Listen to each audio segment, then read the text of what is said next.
My area of research that I really focus on is appearance-based judgments and processing visual information.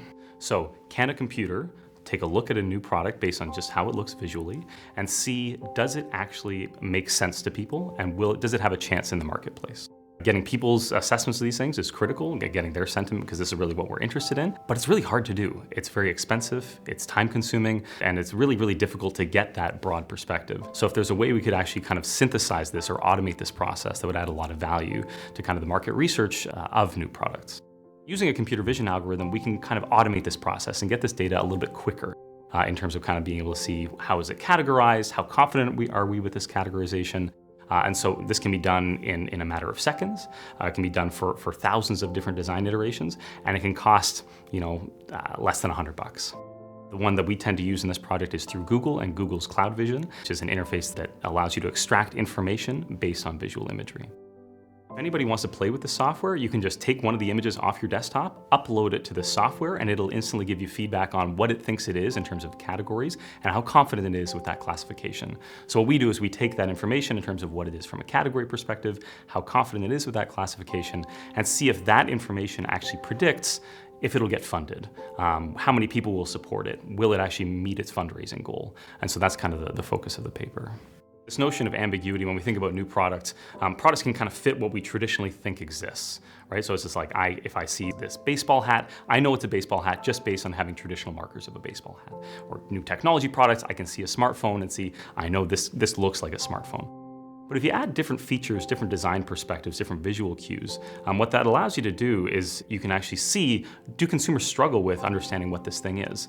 And is this struggle a good or a bad thing? And in the literature, there's kind of mixed evidence on this. So it's like if you make it a little bit too extreme, consumers push back saying, I don't understand this, I don't want that.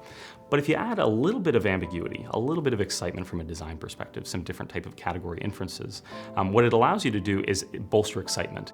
Having multiple category traces, so being linked to multiple different things, where it's not just one particular category that we think this thing is. I know this is a smartphone. What our data suggests is that it should be something like a smartphone, but a little bit different. What people want to support and want to see are things that are a little bit different, that kind of elicit that excitement. So there certainly is an appetite for these products that introduce ambiguity, that we're not entirely sure what they are, and we want to learn more about them. So that's kind of one of the takeaways of the research. So trying to find that balance is kind of a neat place to play for new product development. And we think that using this algorithm allows us to be able to assess what the optimal range of that is. What the real value comes in is seeing, does this classification or categorization, if you tweak it a little bit, if you actually make it a little bit more accessible, if you make it a little bit more innovative in terms of kind of not understanding what it is, how much is it going to actually increase the amount of dollars you raise? Is it more likely to get positive feedback from the marketplace? Are more people going to fund it? Are more people going to buy it? That's where we're getting closer to. So this is one of the first steps to being able to do that. So what this is kind of giving us is a really interesting strategic insight. So in the beginning, you might want to be a little bit different, add these different cues to get funding and get people on board.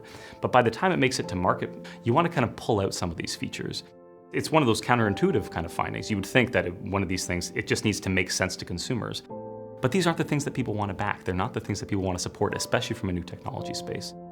This is the first time that we've actually taken machine learning, moved it away from this generative platform to kind of come up with these thousands of design iterations, and actually move it towards this intuitive, meaning that we can actually measure how the market is going to respond to these different types of options.